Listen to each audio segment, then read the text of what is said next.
Hello guys, it's Frankie for the Pixel Slayers, and today I have something a little different.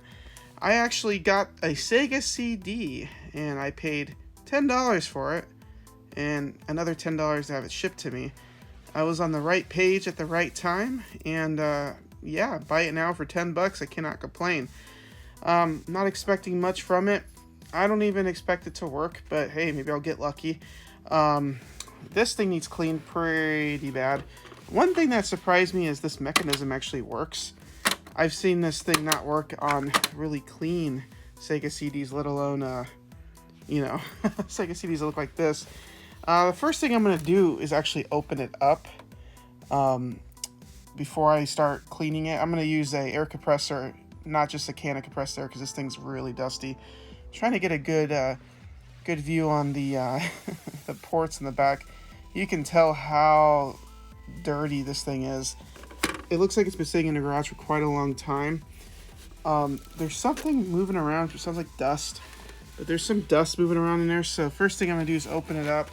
Once I open it up, I'm going to clean it, blow it out really good with some compressed air, and just clean the inside and outside really good.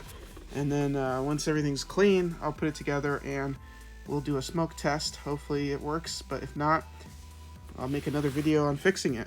Alright, so just a couple screws in the back, and this thing got opened, and yeah, there is like cat hair and carpet stuff and all kinds of weird residue inside this thing that we're going to clean really good.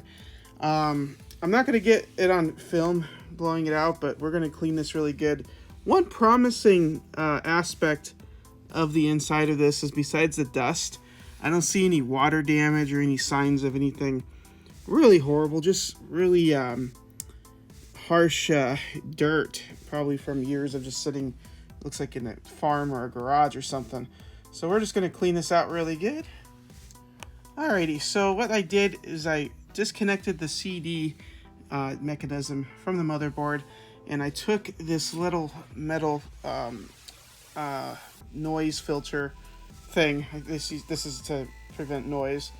I took that off the main board, and I took a look at all the capacitors.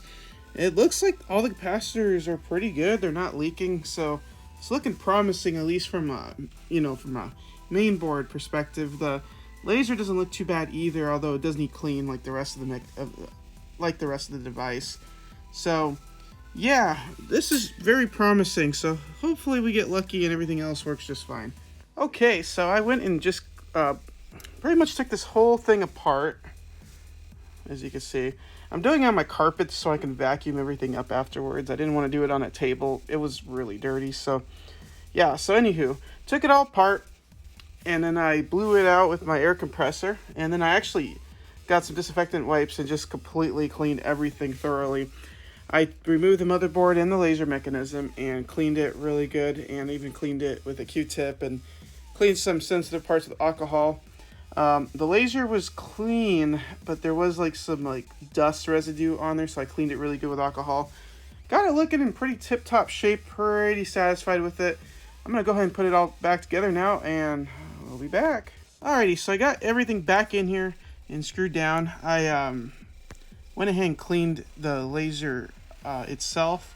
And one quick note, do not put a screw in here. This is actually, the top actually goes through and you actually screw it in there. So no screws there, but I put those screws back.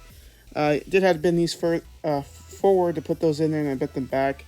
These actually were just sticking up like this when I opened it up originally, so I'm going to leave them that way. And then I got to just put one last screw here with the LED, and it's good to go. Alrighty, so I put it all back together, and yeah, now we just got to get the Genesis. I'm actually going to be using a Sega Genesis 2 model for this. Two reasons. One, I don't have the extension part. I don't like it dangling down, and I actually just fixed a Genesis 2, so I might as well just use the one I have on hand.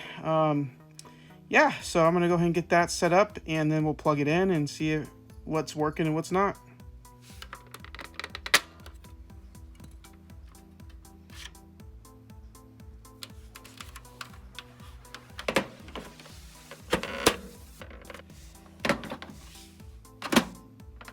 Okay, so good news. It's all connected and hooked up. And I actually don't have any Sega CD games. I don't own any because this, I used to have a Sega CD, but I sold off my collection and my system a few years ago. I actually traded it for a Sega Saturn and some games, which I think was a better investment back then. But I popped in a music CD and it is playing it just fine. I muted the TV for copyright purposes, but as you can see, it's playing just fine on my glorious CRT. It is a stereo CRT, so I can hear all the glory of the Bad Religion Christmas Songs album. But yeah, $10 plus $10 shipping, so for $20 I got me a Sega CD, and just a little bit of elbow grease is all I needed, and it works perfectly fine. So just kind of keep that in mind when if you're out there in the wild and you see something that looks like it doesn't work. Don't judge a book by its cover. Just need a little bit of elbow grease and you might have yourself a really good deal. So this has been Frankie Torres of the Pixel Slayers. Hope you enjoyed this video and stay tuned for more great content. Thank you.